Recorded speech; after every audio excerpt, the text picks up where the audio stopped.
કોંગ્રેસ સમિતિ વતી અને જિલ્લા કોંગ્રેસમાંથી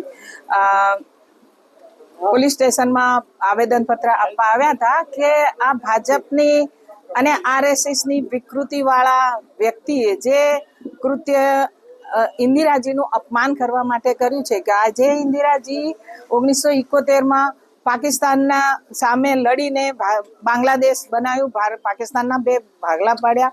એ નિક્સન અમેરિકાના પ્રમુખ સામે પણ ડર્યા નહીં. હવે એ જ ઇન્દિરાજી કે જેમને પોતાના આપણો દેશ ખંડિત ના થાય, ખાલિસ્તાન ના બને, એટલે એમાં એમને પોતાના આપણા દેશને બચાવવા માટે પોતાનો જાનની કુરબાની આપી દીધી. એવા મહાન આપણા ભૂતપૂર્વ વડાપ્રધાનનું જ્યારે એક વડાપ્રધાન તરીકે, એક મહિલા તરીકે અપમાન થતું હોય તો એ બહુ નિંદનીય કૃત્ય છે. એટલે આજ રોજ દાહોદ શહેર કોંગ્રેસ સમિતિ દ્વારા Dahod town police station A division ખાતે મનીષ ભટ્ટ નામના વ્યક્તિ વિરુદ્ધ અમે ફરિયાદ કરવા આવ્યા છે.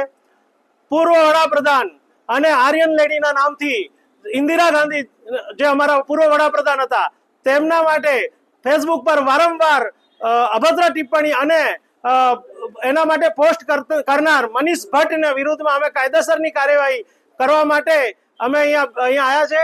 અને મનીષ ભટ્ટ નામનો વારંવાર ઇન્દિરા ગાંધીજી વિશે પોસ્ટ કરે છે અને એક નારી જે નારીના પેટથી જન્મ લીધો છે તો પણ વારંવાર નારીનું અપમાન કરે છે એવા મનીષ ભટ્ટની તાત્કાલિક ધોરણે ધરપકડ કરી અને એના પર કાર્યવાહી કરવા માટે માંગ કરવા માટે અને FIR કરવા માટે અમે દાહોદ ટાઉન પોલીસ સ્ટેશન ખાતે ભેગા થયા છીએ.